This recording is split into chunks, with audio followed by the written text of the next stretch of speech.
Tell me what kind of family you grew up in. Was it kind of like a working class family? Yeah, my mom is a waitress. My dad was he was a jazz drummer and a trucker. Yeah. Worked for Safeway trucks, and we had 6 kids in our family. I'm the youngest, and he passed away when I was 10, and so it was we struggled. I mean, we were broke, but we weren't starving or anything like that. It was a pretty, lower middle class, working class. And that was around here, right? Yeah, I'm from a small refinery town called Rodeo. Yeah. So lots of smokestacks. My brother actually works at the refineries now. Whoa. So I mean that's where everybody's destined to do. Yeah. Yeah, I've always been into music. I mean, I've been into music since I was really young, like 5 and stuff. Like my What were you listening to then, I wonder? my mom listened to a lot of country music. She comes from Oklahoma. Hence the name Billy Joe. Yeah. It's not William Joseph. It's just Billy Joe. Really? Yeah. And so I heard a lot of I heard lots of Elvis from my sister, and I have an older brother who's 21 years older than I am. Wow. So my mom is now she's 63, so I'm 23, and so she's been through like every generation of kids pretty much since like the 50s, the 60s, the 70s, the 80s, and up until like beginning of the 90s. Yeah. Was she pretty understanding about the things that you wanted to do? Yeah, I mean, she was a real strict parent, for all of my other siblings. But I think by the time she got down to me, she was just like, "Hell with you," I remember I came in one time and I had this really bad haircut that my friend gave me.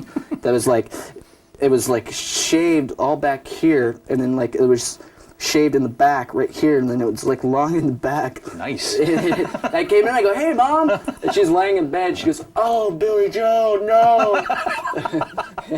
And she was pissed too, but what could she do about it? Too late then. Yeah. This guitar that you got, where did you see it? Was it just in a music store window, or? No, this guy George Cole. I don't know if you're familiar with a band called Beatnik Beach. Yep.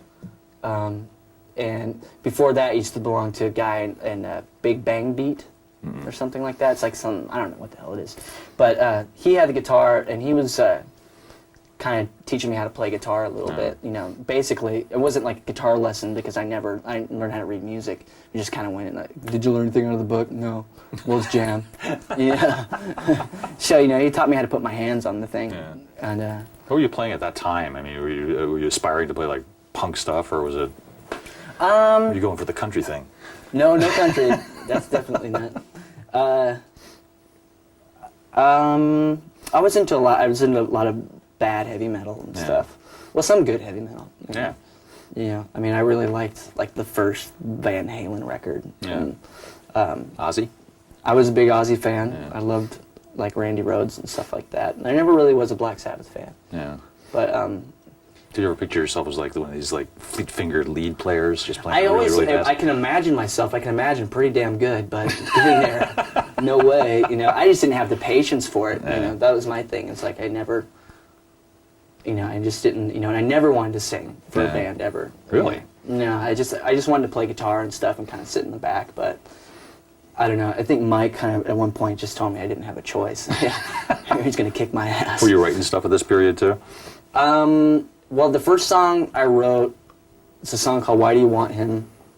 When I was 14. That was when I started. Yeah. I was getting into. My sister was like a big, like Replacements fan and Husker Du and stuff. I remember like the first like sort of alternative rock show I've ever seen was REM. My sister took me when I was 13. They played in this high school gymnasium in Santa Cruz. Wow.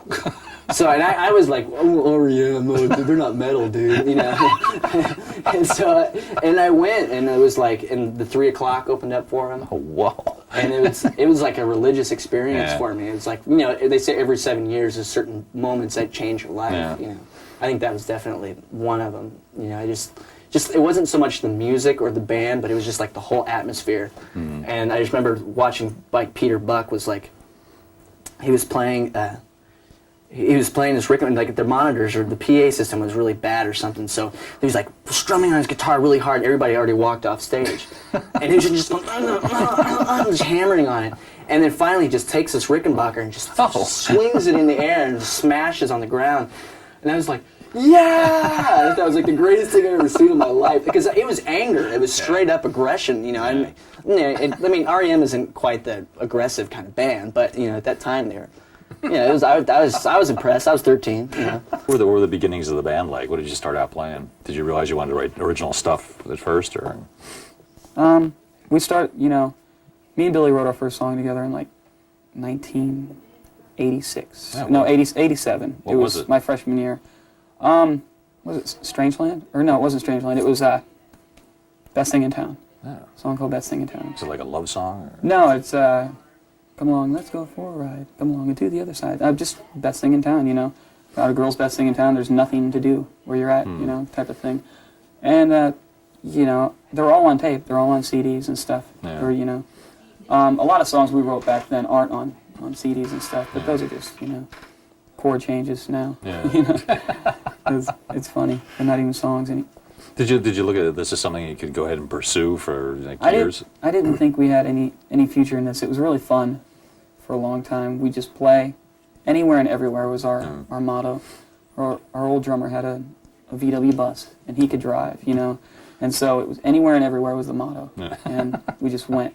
We've played everywhere we can possibly imagine, from existentialist churches to banks to bathrooms to rooftops to the middle of the street to you know, people's kitchens to, I mean, lots of places. Yeah. And you do whatever you can. And you just you know, I have friends will come up and say, oh, you know, what was your secret? How'd you get discovered and this and that? And I just haven't talked to them in a long time. And you know, most people, you know, who are actually out there plugging away, no, it's not a discover thing. Yeah. I think we just kind of realized after our second record, oh, okay, we have something here, you know. Yeah. We keep going. We were ready to break up before Kerplunk came out. Really? Yeah. Because our old drummer left, and it took me and Trey and Billy Joe a while to learn how to play together. Yeah. Rolling? Mm-hmm. Okay. So, well, you listen to Gershwin. Are there, like, seriously, do you play other instruments besides drums? I have a little guitar, a little one, about this big. What else do you listen to in the way of music? All kinds of, like, a lot of Beatles. I like the Beatles, you know. And the, Normal stuff. And the other lads? Kind of, you know, like a lot of old, like Billy listens to like a lot of old like vinyl and stuff, like Fang and just like old like punk stuff. And, you know, it's not, we didn't like grow up on that stuff though. It's kind of like we kind of learned about it afterwards. And do you feel strange when people say, gee, it's this new punk thing? And I'm like, yeah, you guys are like, you're like the Pistols and what? Or, you guys are like, you know, the Clash. It's like, no, man. They're not an influence on us. Like, were you influenced in a big way by this, you know, 76 thing? It's like, nah. Right on. Who would you say your influences were, if there were any? We're influenced the opposite of what influences usually are. You know, like, we're influenced on, like, what we hated. Like Hall & Oates, like, you know, all this, you know, Cyndi Lauper, all this, like, 80s crap. Yeah. That Just didn't want to be that. all, like, the mainstream 80s crap. Yeah. Like, the whole Martha Quinn era. Whatever. So you said if we could just avoid being that, we'll have accomplished something? Yeah, it's like, you know, like, what's lame about that? Oh, that, you know, hammer-on 10-minute guitar solo. Okay, what's lame about that? Oh, all this, you know, girls in bikinis, like, running around. What's lame about that? Oh, like, you know, it sucks. Yeah, I just, like, I don't know.